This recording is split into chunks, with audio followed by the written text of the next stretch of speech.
ladies and gentlemen, and welcome to the School of Science. My name is Luke, and this is the match preview for Everton versus Crystal Palace. Now, before we kick things off, I would like to just give this message to our amazing contributor, that is Forever Everton. We as a fan base, we're some of the best in the world, aren't we? But let's be honest, some of the merchandise we can get from our football club it's a little bit lacking. I mean, the extortionate prices for a football shirt these days, you're talking, 80, 85 quid for a shirt that's, it's not great. I mean, let's be honest. I mean, looking at the training kits, I love Everton's training kits, but the badge now is basically just irons on a lot of stuff. And I mean, even the sponsorships that we have on them is not great either. So what about stuff that's made for the fans, like unofficial merchandise and stuff like that? Well, even that's a bit meh when it comes to the market at this point in time. But one thing I can tell you right now is some of the best merchandise you can get as an Evertonian is from Forever Everton. I mean, look at this hoodie. This is a nice, thick hoodie. And as you know, when it comes to the winters over in the brand new stadium at, should we call it the Hill Dickinson Stadium? I've got to call it the Hill Dickinson Stadium. It says so in my contract. But yeah, so at the Hill Dickinson Stadium, it is going to be absolutely freezing there. So you need to get yourself a hoodie. You need to get yourself some warm apparel. And where's the best place to do it? Over at Forever Everton. Over there, you can get yourself a wide variety of shirts. You can get yourself a wide variety of hoodies, jumpers. You can get some lovely backdrops. These backdrops, I hold them all true. I love every single one of them, apart from this one. Don't worry about this one. We're going to get that one replaced very soon, aren't we, mate? I need to get this one signed by Big Nev as well, whenever I get the chance. Likewise with Big Dunk. I want to get them two signed by him. So whenever I get the chance, I'm going to be getting them to them and putting them in the face. But yeah. So in regards to Forever Everton, they are a massive contributor to the channel. They've helped provide these lovely backdrops. They've provided these lovely bits of apparel. And all he wanted was just a small video just to say what my thoughts on them are. And all I can say is they are absolutely amazing. I'm going to sing the praises of this stuff off the rooftops because they're reasonably priced. They're very, very good quality. This has been washed about twice now. And it's just as nice. It's just as fresh. And it's just as sturdy as the day I first bought it. And hell, even some of the older stuff as well. So back when Rob was doing this on a more smaller scale, I had a top there, one of the Branby Moore tops with the controversial red sun. That one is still holding strong today. That's had probably easily 60 to 100 washes run through it. And it is still looking as good as new. So yeah, all I'm going to ask is you guys give him a chance, go down to his website or go over to his X page, have a look at his content. And if you like any of the stuff, give it a purchase and just let him know that School Science TV sent you. Anyways, on with the video. Absolutely beautiful, isn't it? Right, onwards with the show. Now, Crystal Palace, they are quite the tricky game at the moment. They are currently undefeated in the Premier League and they are the only team remaining who are undefeated in the Premier League. They've currently got 3 wins and 3 draws. Now, one of the wins as well is Liverpool, bear in mind. That's actually quite a win as well. I was watching that game. They really like to leave it down to the wire, especially in that game. It was a very, how can I put this? Crystal Palace played well and Liverpool played poor. But this is a channel about Everton, not about the other lot. So, let's talk about Everton. At this point in time, we're going up against a Crystal Palace team, like I said. They're currently unbeaten in the Premier League. They are doing really well, especially even in Europe. In the Europa Conference, they took on Dynamo Kiev on Thursday. Played well, got a 2-0 win, if I'm not mistaken. And they lost Seesaw as well. Now, the thing is, when it comes to Europa League games, any suspensions or anything like that do not count when it comes back into the Premier League. As you guys probably most likely know, the only yellow cards and all that, yellow, red cards that count inside the Premier League are from the Premier League, Carabao Cup, and FA Cup. Not even sure about the Charity Shields. Maybe even the Charity Shields as well. Do not quote me on that one. But yeah, so when it comes down to this right now, it's also going to be tricky just for the fact that we are going to be missing Keane and Drewsby Hall. Thing is as well, Everton have actually contacted the PGMOL about these previous yellow card offences, and they've turned around and said both of the offences did not constitute a yellow card. So what does that mean to us? It means essentially nothing. They basically turned around and said, oh, sorry, our bad, but he's still not going to be able to play because he's accrued 5 yellows. Even though technically they shouldn't count for diddle, they've turned around and said, actually, no, the suspension's still going to stand. Keenan Dewsbury Hall is basically going to be out until Man City. And then we're going to be missing Jack Grealish because he will be cup tied. Bloody hell, we're going to have a tricky couple of games missing them too. So how are we going to go about Crystal Palace? Now, in my personal opinion, we do need to push them and push them hard because they're currently 19 games unbeaten in all competitions, not accounting friendlies. Basically, I'm talking about Premier League, Europa League, FA Cup, Carabao Cup, and Charity Shield. We won't talk about the pre-season games because you have lost 2 of them, but that's beside the points. And since we played them last, we beat them 2-1 at Selhurst Park, And since then, they basically went on an unbeaten run bar Newcastle and Man City. So where am I going with all this? We need to basically hit them fast. We do need to hit them fast when it comes to starting this game. Like I said, they played on Thursday against Dynamo Kiev at Poland. Obviously, you can't play in Ukraine at the moment because of situations over there. So they played them in Poland and they played a fairly full squad. They did play most of the first team players. I did see Dean Henderson, I saw Nketiah. I saw quite a few of them. So I do think we need to hit them very quickly from the start. So when I say that, I mean pretty much first 10, 15, or even 20 minutes. We just have to basically push on the attack as if our lives depends on it. We need to use Jack Grealish. We need to use Ndiaye. We need to use James Garner. We need to utilise as much of our talents as possible. I am almost certain Moyes has probably worked with Ndiaye, Grealish, and whoever's going to be featuring alongside those guys. Obviously, I expect Barry to be starting because the previous games where Beto was started, he has just been a non-entity. He's been a man missing, in all fairness. We've been playing with 10 men in them situations because he just doesn't seem to be doing well at the moment. His general demeanour seems down. His overall play is lacking. So I do think this is the situation where Moyes needs to turn around and say, you know what, Beto, you're going to chill on the bench. Barry's going to start. I'm going to get you on later on in the game. Because I do think that's where we will benefit significantly.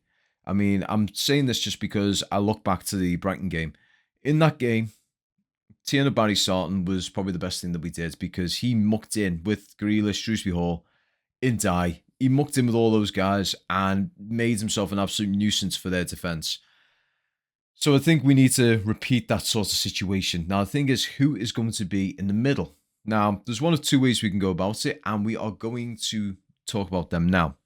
So, this is what I would like to see, personally. So, you've got Pickford in goal. You've got Mikolenko at left back, Michael Keane centre with Tarkowski, and O'Brien at right back. Now, I know O'Brien, he has a bit of a rubbish game against West Ham, but I do think he's probably one of the best options for right back at the moment. Pardon me. Even though Seamus Coleman's coming up to full fitness, Patterson similar, I just feel like O'Brien's gelled in well with the lads at the back line. So I do think him being there is the best option at this point in time. Then in the middle, you're going to have just gone again, James Garner. I have misspelled James Garner's name there. I do apologise. So you got Idrissa Gueye and Idrissa Gueye essentially with 2 different types of names. But yeah, so as I said, those 2, they've been doing really well at the moment. Even when they've had a bit of an off day, they've still done really, really well. And we still have options for in the middle for that one. So if either one of them sort of seems like they're petering off a little bit, you can bring Timur Burnham in there. And you've also got Charlie Alcaraz who can operate as a number 8 or a number 10. So let's say for argument's sake, the worst case scenario is to happen. And both Idrissa Gueye and James Garner, they just either the performance is just so bad that they need to be swapped, or they, God forbid, they pick up an injury. We can bring people who can fall into that position for that game. Yeah, so up near the top, you've got Iliman and Ndiaye. It's interesting this. I will talk about this in a brief second. So you got Iliman and Ndiaye, Jack Grealish, and Tyler Diblin with Barry as the focal point up top. It's a similar formation to what we always play, 4-2-3-1. I would like to see us experiment a little bit. You know, maybe have a 3-4-2-1 or a 4-3-2-1 in some situations. We could fiddle around with them sorts of things, but I do think we need to get the full squad back before we even consider looking at them sorts of things. But yeah, so White and Dye on the left and Grealish in the middle. I just think, and I know a lot of other Evertonians have been saying this, I think Grealish falling back into the middle of the park gives him a bit more of an opportunity to try and distribute the ball better. Operating on the left, even though that is his natural position, you just feel like he's kind of limiting his ability to distribute the ball out. So whether that's, getting upfield, getting it wide, he's limited to either putting it into the middle, putting it up, putting it back, or putting it to the right. He can't really put it further up left, or put it further out left, should I say, because it'll end up going out for a throw-in. Stating the obvious there, aren't I? So having him in the middle with Ndai on the left, bringing Ndai basically back into his natural position, I do expect benefits to happen from that. And likewise with Dibblen. This is a great opportunity for Tyler Dibblen to just sort of sink his teeth into a nice little start here and push at a Crystal Palace team who are, don't get me wrong, they're doing absolutely amazingly at the moment, but they are still vulnerable. What we've got to take into account is even though they've got a really good attack, their defence is not the best. And with a front four of, Ndai, Grealish, Dibblen, Barry, that is terrifying. That should be terrifying for any Premier League team, especially when they're all gelled in and they understand how the other person plays. We should be able to run a defensive line absolutely ragged with that. You could have situations where Ndai can burst through the middle. You can have Jack Grealish coming through the middle and either distributing it wide to Dibblen and Ndai. They then cross it into the box for Barry, or even get Grealish to basically bring it out, bring it back in, and from there, bust that bloody net open. Because with Tierno Barry, what he likes to be is that last man almost. He likes to, muck around inside the box and then he just pops up out of nowhere and knocks it in. He's a bit of a one-touch wizard. I mean, if anyone ever remembers the early stages of Nikita Jelavic, they're the sorts of things that I would expect him to be doing, in all fairness. However, what we have to take into account is I do not expect this to be the lineup that Moyes goes with. I do expect Moyes to be going something more along this. Now, don't get me wrong, this is a really good lineup, but it could become a problem if we start picking up injuries in the middle.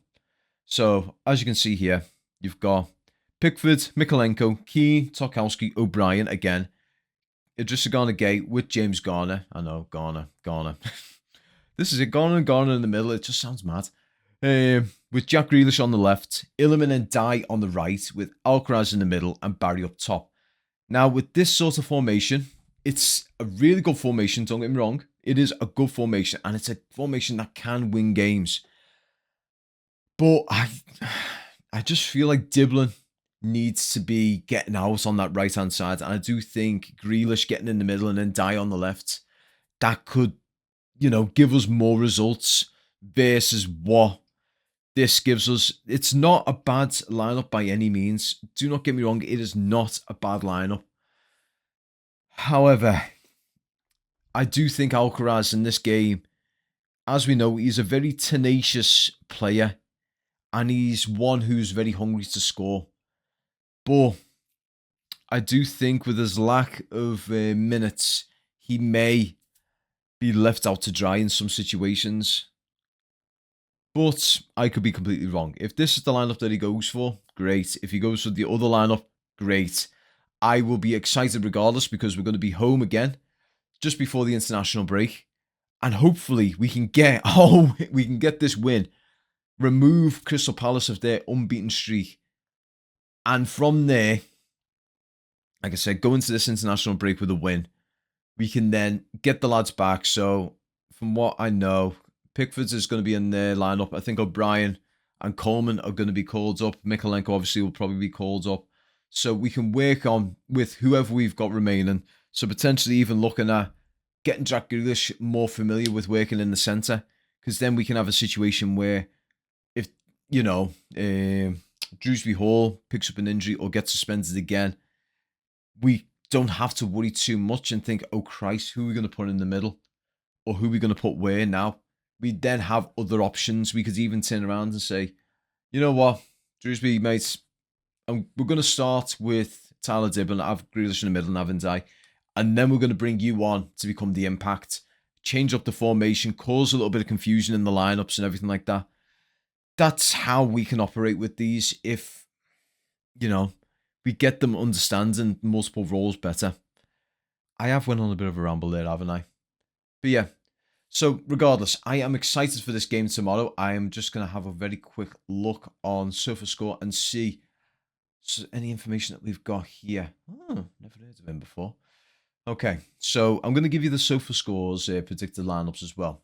So they've got Pickford in goal, Mikolenko, Michael Keane, James Sarkowski, Jake O'Brien, with Justin Garner, Gay, James Garner, Iliman and Dye, Charlie Alcaraz, Jack Grealish, and Beto. Personally, I don't see Beto. And SofaScore's also predicted that the Crystal Palace lineup will be Henderson, Mark Gahey, Lacroix, is it? Lacroix? That name is mad. Maxence Lacroix or Lacroix with Chris Richards. And then you've got Mitchell, Kamada, Wharton, and Daniel Munoz. That name, these bloody names. You got to be This is it. I'm just going to go on a very, very, very, very quick tangent here. As a football fan, back in the day, the most complicated name I remember or had to learn was Diniar Billy Elektinov or even Daniel Amakachi.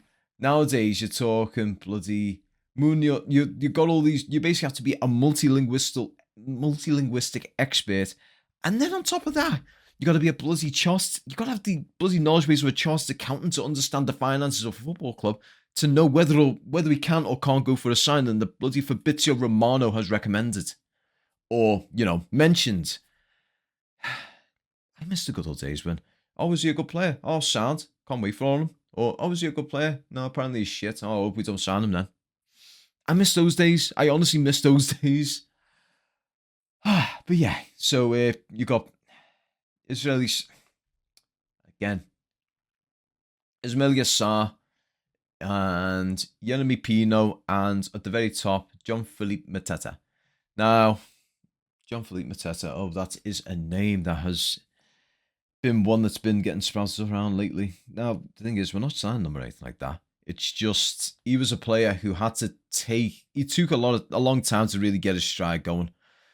And I know a lot of people were talking, about, why didn't we get in? Why didn't we do this? Why didn't we? Mostly just down to the fact that he's a finished product and he's got about 60 or 70 million on his head.